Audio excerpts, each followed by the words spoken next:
Aún todavía, mire, yo estaba analizando todo esto. Desde un principio el Señor se ha interesado en llegar a todas las personas del mundo con el Evangelio. Lo hizo con Israel. Lo está haciendo con la iglesia. De hecho, la gran comisión es para que el testimonio llegue a todo el mundo.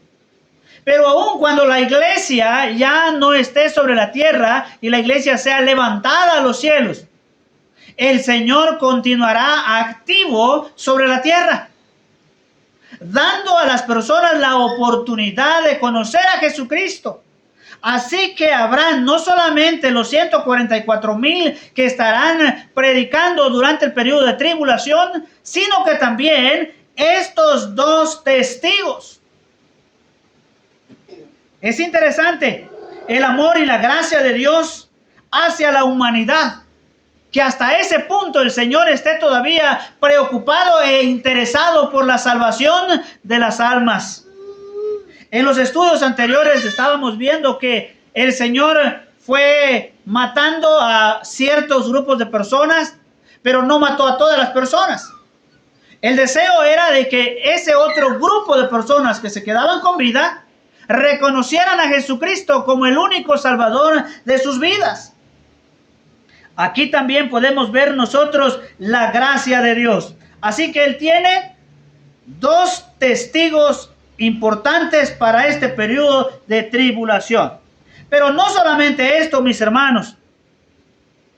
Podemos ver nosotros también, y creo que esto es uno de los debates de la profecía o de los que estudian la profecía. Y está en el versículo 4. Estos testigos son los dos olivos. En realidad, muchos se preguntan, ¿y quiénes son estos dos testigos? ¿Quiénes serán? Dice el pasaje de la palabra del Señor, estos testigos son los dos olivos y los dos candeleros que están en pie delante del Dios de la tierra. Hay un debate grande sobre la identidad de estos personajes. La mayoría de los teólogos dicen que estos dos testigos son Moisés y Elías. La mayoría. Y tienen varios puntos sobre esto. Pero en realidad hay otros que no están de acuerdo con esta posición. Ahora, hay por lo menos tres razones, las que yo voy a dar de lo que dicen ellos.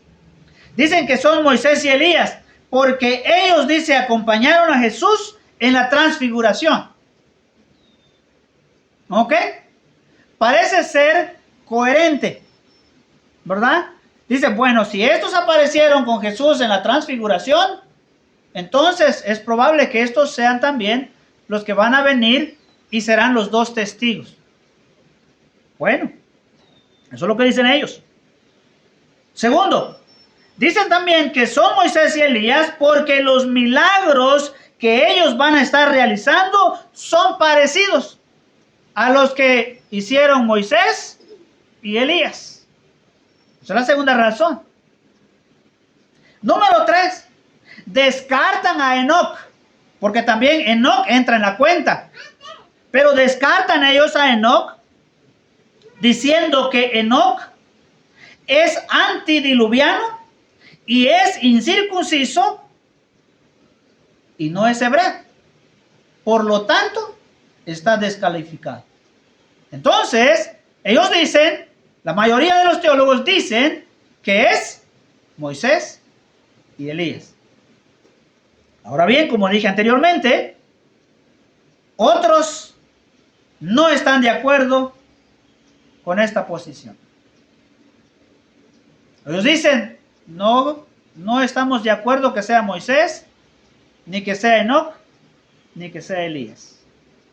Se quedan en ese punto y dan sus razones, no lo voy a mencionar. Pero hay otro grupo, y es aquí donde yo me adhiero también, o estoy inclinado a esta postura. Dicen ellos que en el afán de identificar a estos testigos, se pierde el verdadero sentido de la palabra o del mensaje. En realidad el texto bíblico guarda silencio y no dice si es Moisés, si es Elías, si es Enoc. La Biblia no lo dice. Ahora, ¿para qué nosotros gastar nuestro tiempo investigando quién es? Si vamos a perder en realidad el verdadero sentido del texto. ¿Cuál es el mensaje realmente en estos dos testigos? El verdadero mensaje que nosotros encontramos en este pasaje de los dos testigos es de que habrán dos personas humanas literales, al igual que usted y yo, que serán escogidos por Dios, puestos por Dios y usados por Dios para este ministerio en ese periodo de tribulación. O sea, ese es el verdadero sentido. Que si sea Moisés, o es Elías, o es Enoc, o es Pedro, o es Juan, o es Salomón, o es hermano Jorge, o alguien más.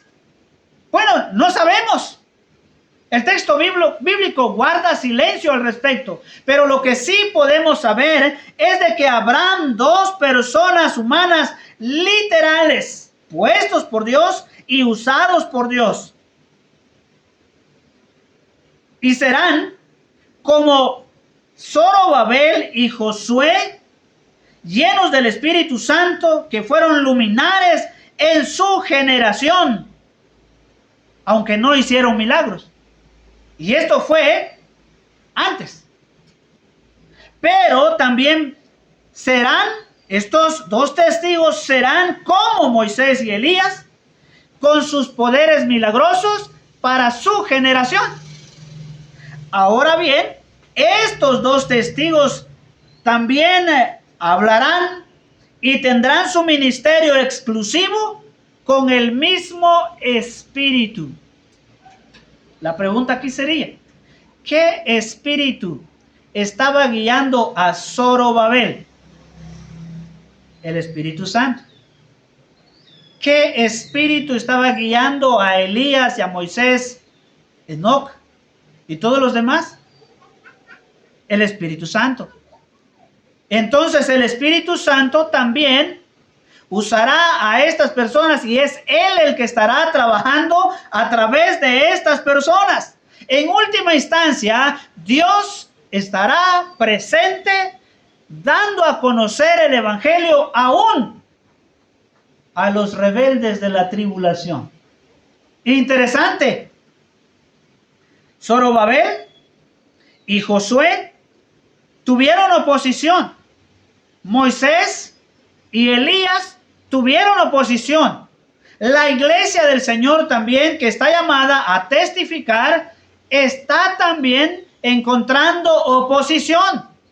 Y estos personajes también, que serán los dos testigos, estarán enfrentando también oposición. Pero lo milagroso de todo esto es que ellos tendrán la llenura del Espíritu Santo. Lo dice en el versículo 4.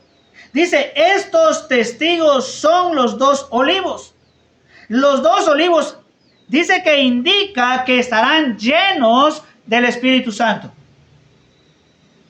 Y también dice que los dos candeleros hablan de que ellos estarán brillando con su testimonio. Ellos entonces estarán activos. Ahora, imagínese usted, en el tiempo de la tribulación, el anticristo ya estará presente. Comenzará el tiempo de paz con Israel y él estará al control del proceso de la historia. Ahora bien, ¿cómo será el ministerio de ellos? Mire lo que dice el versículo 5. Si alguno quiere dañarlos, sale fuego de la boca de ellos y devorará a sus enemigos. Y si alguno quiere hacerles daño, debe morir él de la misma manera. Ellos tendrán oposición. Serán enemigos directamente con el anticristo y toda la gente, porque estarán predicando la verdad, estarán reprendiendo el pecado, y esto les hará que sean despreciados por la sociedad y por el mismo anticristo. Todos estarán en contra de ellos. Algunos estaban pensando sobre todo esto que dice más adelante, y lo vamos a ver en parte sobre la muerte de ellos, porque habrá un momento en que estos testigos del Señor tendrán que morir. Porque aquí en el mundo habrá una gran oposición, pero a pesar de todo ello, Dios tendrá sus siervos que den su testimonio y que reprendan el pecado y que compartan entonces el mensaje de salvación. Dice el versículo 5, si alguno quiere dañarlos, sale fuego de la boca de ellos y devorará a sus enemigos. Y si alguno quiere hacerles daño, debe morir de la misma manera. Versículo 6 dice, estos tienen poder para cerrar el cielo, a fin de que no llueva en los días de su profecía. Y tienen poder sobre las aguas para convertirlas en sangre, y para herir la tierra con toda plaga, cuantas veces quieran. Entonces estos testigos tendrán un poder, serán protegidos y serán invencibles, porque estarán protegidos por Dios. Tratarán matarlos, posiblemente con bala, con arma, posiblemente habrán francotiradores y que querrán disparar a estos dos testigos, pero alguien más los matará al que quiera matar a ellos. Yo estaba pensando en todo esto. ¿Cómo será posible? El Señor los va a proteger. Si alguien va a querer envenenarlos, alguien va a envenenar a estos que piensan así sobre los profetas estos. Y si alguien va a querer hacerles cualquier daño, ellos van a morir antes. Increíble. Pero Dios demostrará su poder protegiendo a los dos testigos durante 3 años y medio. Nadie les podrá hacer daño. Imagínense el gran poder de Dios. La gente hará todo lo posible para aniquilarlos y no podrán. Algo parecido con el ministerio del Señor Jesús. El ministerio de estos dos testigos será 3 años y medio. El ministerio de Jesús, ¿cuánto fue? 3 años y medio. Durante los 3 años y medio, los enemigos de Jesús querían matarlo, pero no pudieron. Hasta que llegó el momento y entonces sucedió. Eso también pasará con estos dos testigos que no podrán hacerles daño hasta que llegue el momento. Dice el versículo 7, cuando hayan acabado su testimonio, la bestia que sube del abismo hará guerra contra ellos y los vencerá y los matará. El poder de Dios estará presente sobre los dos testigos por 3 años y medio. La gente hará todo lo posible para aniquilarlos, pero no podrán, sino hasta que termine su ministerio. Entonces Dios retirará su poder de protección y entonces el anticristo los podrá matar. No antes, sino cuando ellos terminen su ministerio. Lo que sugiere que Dios está al control de todas las cosas, inclusive del mismísimo diablo. Satanás no puede hacer nada sin el permiso de Dios. Interesante. Dice el versículo 7, cuando hayan acabado su testimonio, la bestia que sube del abismo hará guerra contra ellos y los vencerá y los matará. Ahora bien, habrá una guerra en contra de estos dos testigos. Y el que va a encabezar u organizar esta guerra es el anticristo. Es el anticristo. Ahora bien, cuando esto suceda, cuando al fin estos dos testigos hayan muerto y el anticristo haya matado a ellos, entonces, como dice la palabra del Señor, sigamos leyendo, dice versículo 8, sus cadáveres estarán en la plaza de la grande ciudad que en sentido espiritual se llama Sodoma y Egipto, donde también nuestro Señor fue crucificado. 9. Y los de los pueblos, tribus y lenguas y naciones verán sus cadáveres por 3 días y medio y no permitirán que sean sepultados.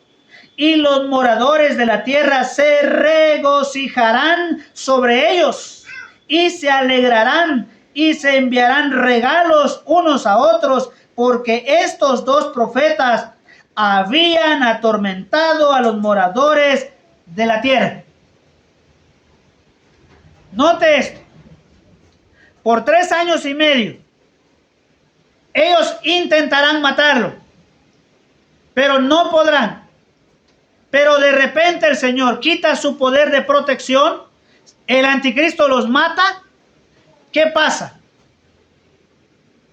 Empieza una fiesta, una celebración.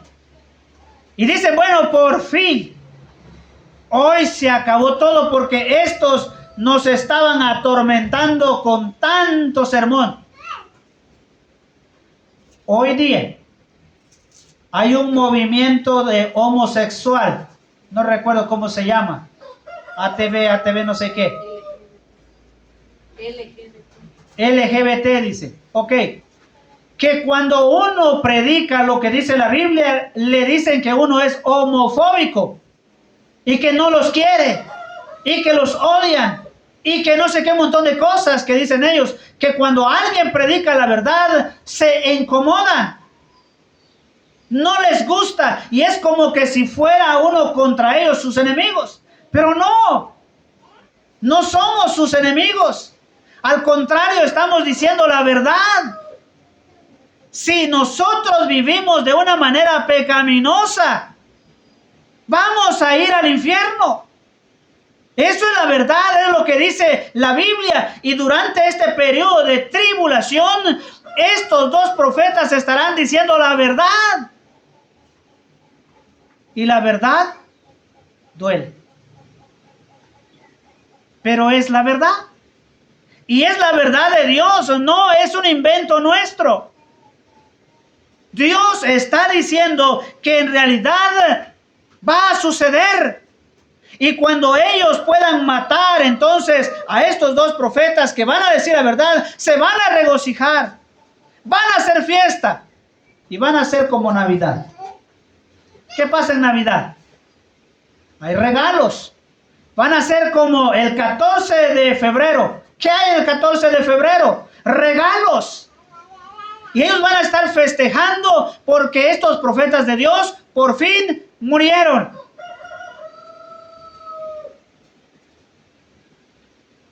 Pero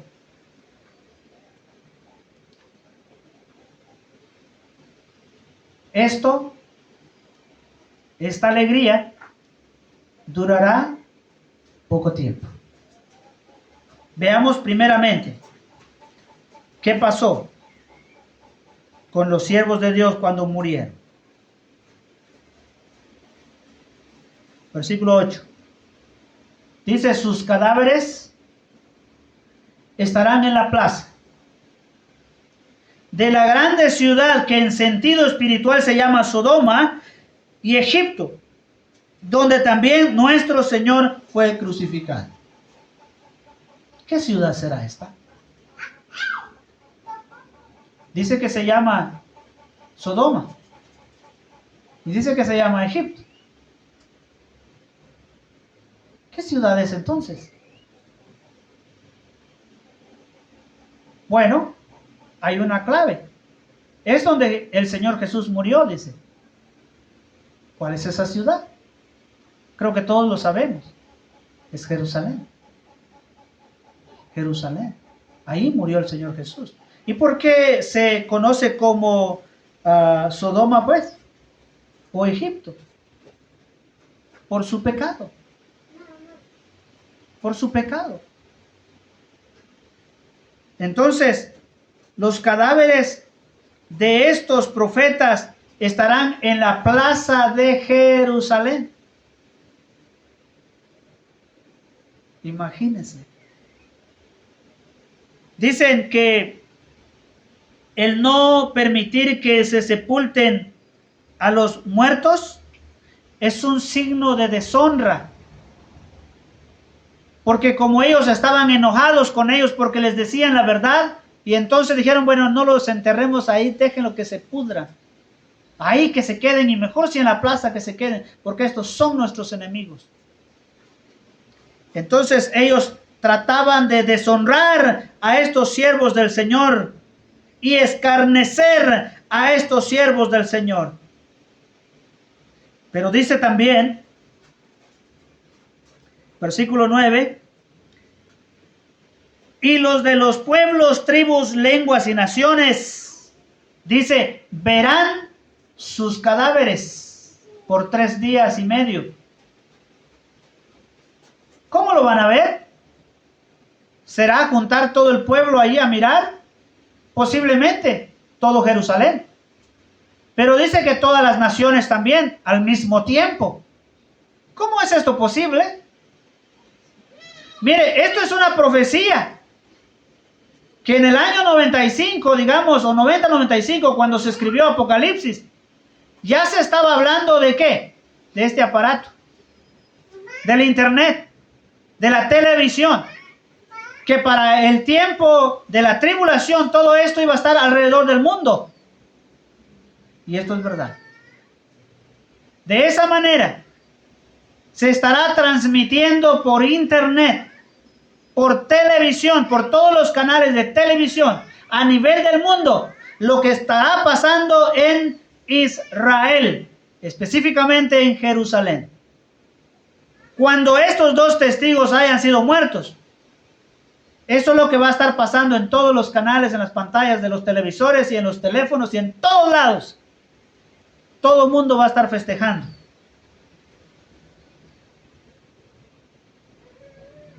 Pero como dije hace rato,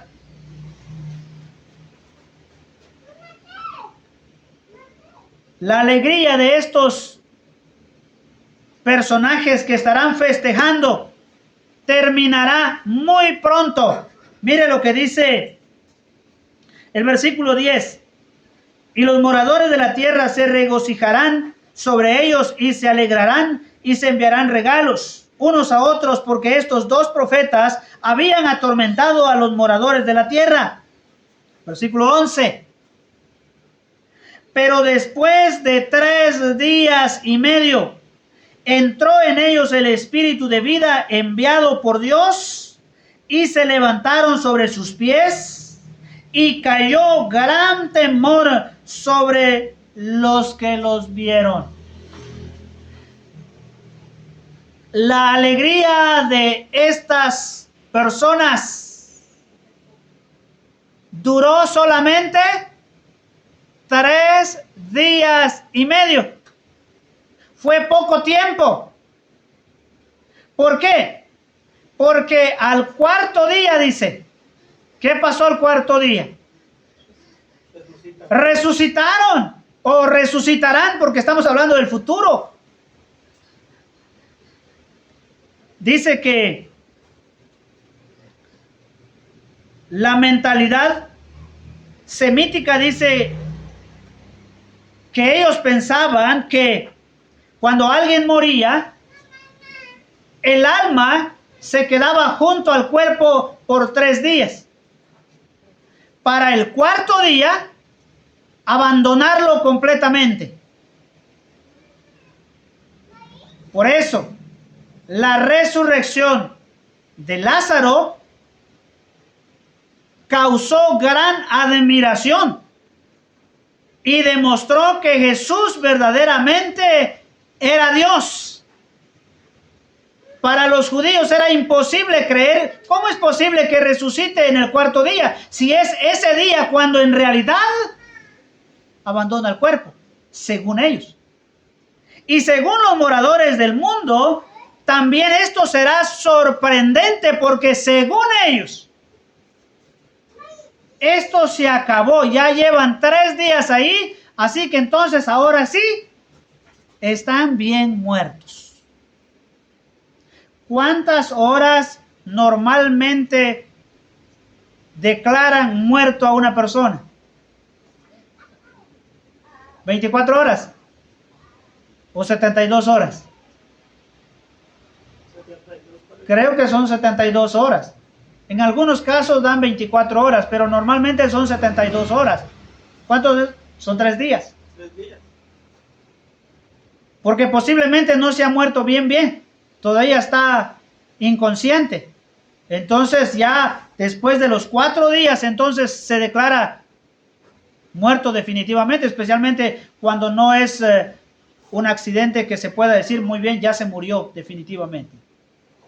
Ahora bien, esto es lo que pasó con estos siervos del Señor, que el cuarto día, algo sobre manera grande sucedió.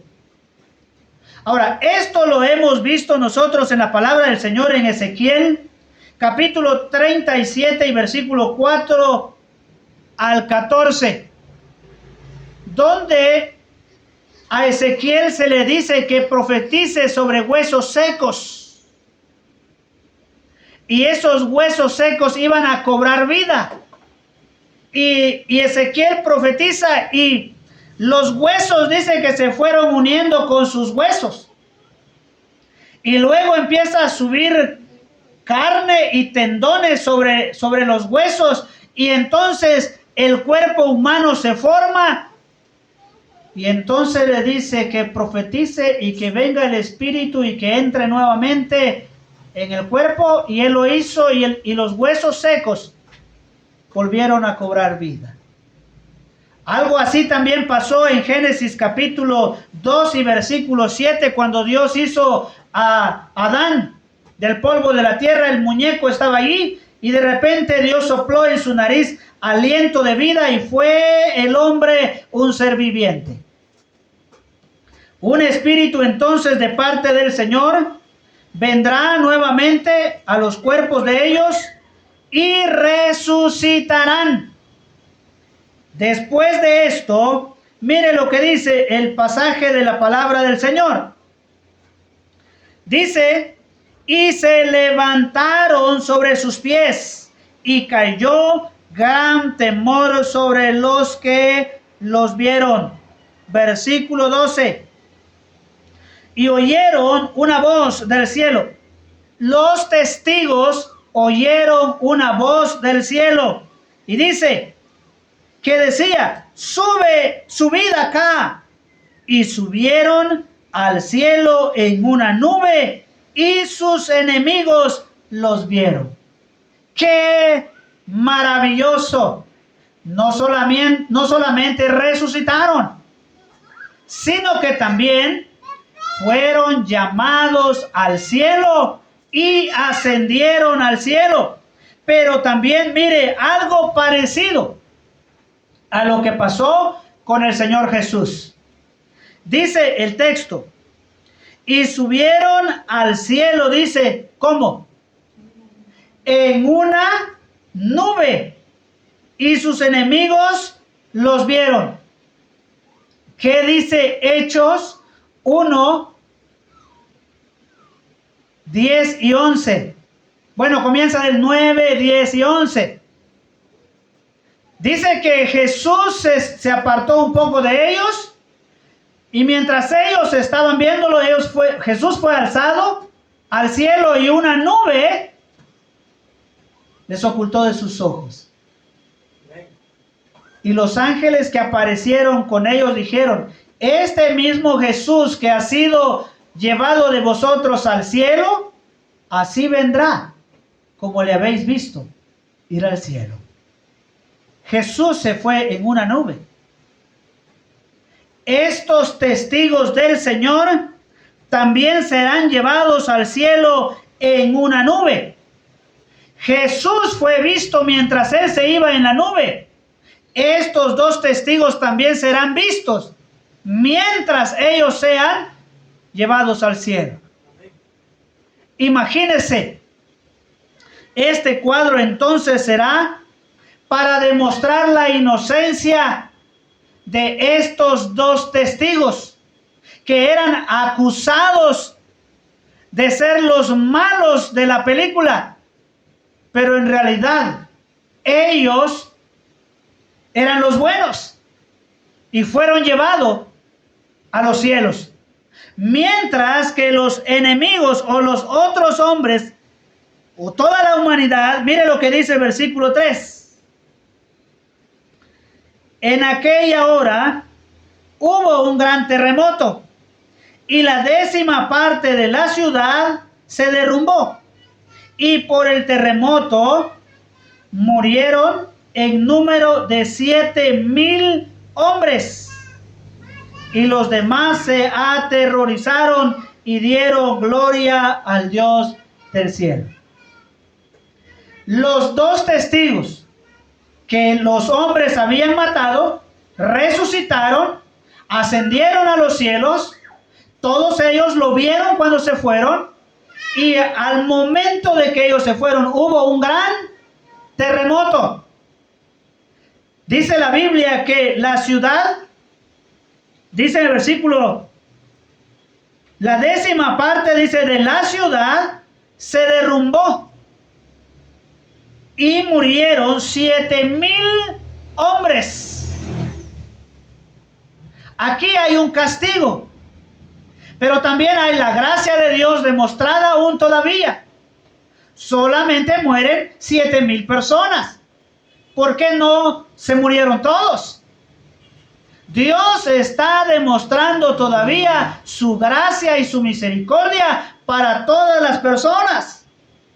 Aunque vemos nosotros en el pasaje al final dice, y los demás se aterrorizaron y dieron gloria al Dios del cielo.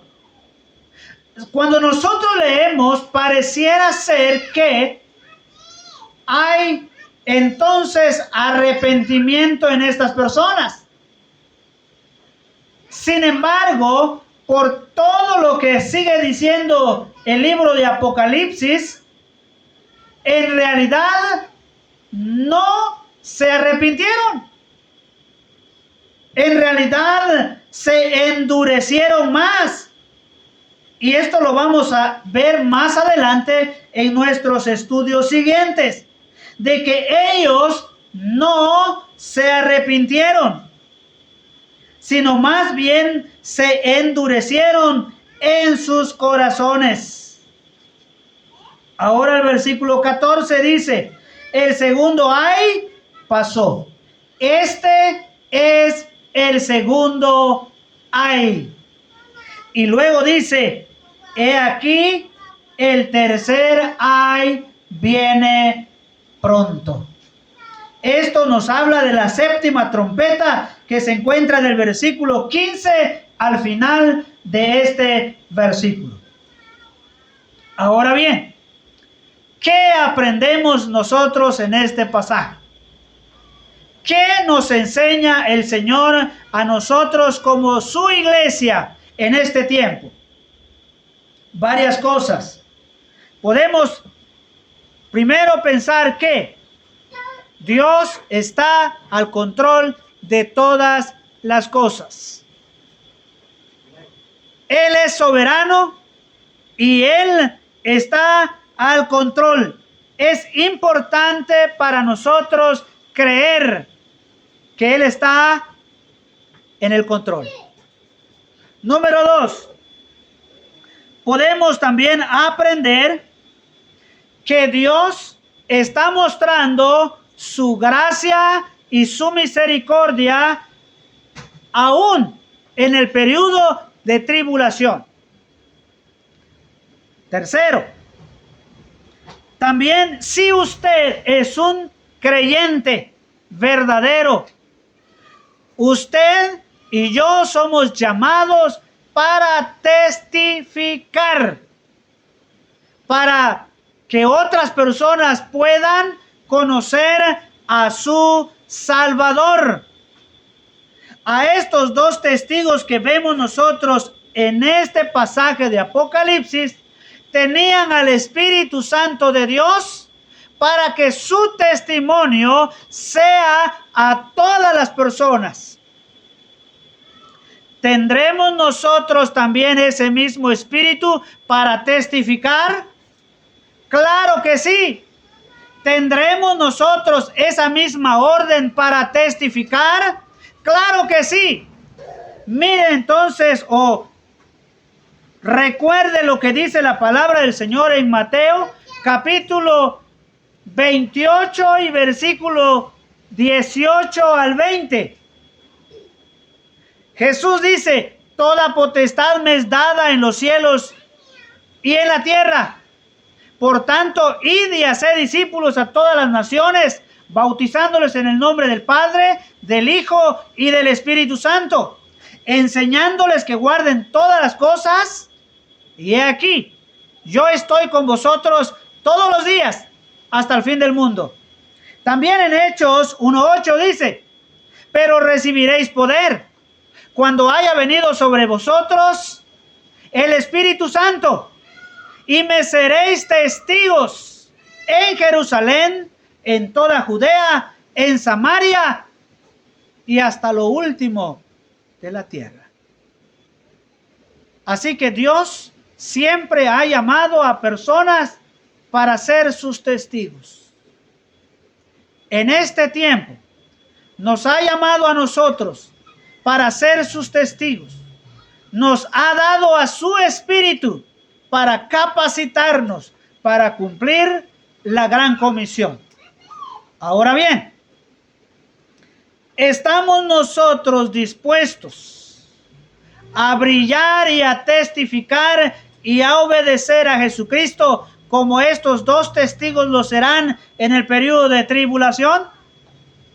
Hermanos, somos llamados a hacerlo. Aunque encontremos dificultades o enfrentamientos por decir la verdad, no debemos callar.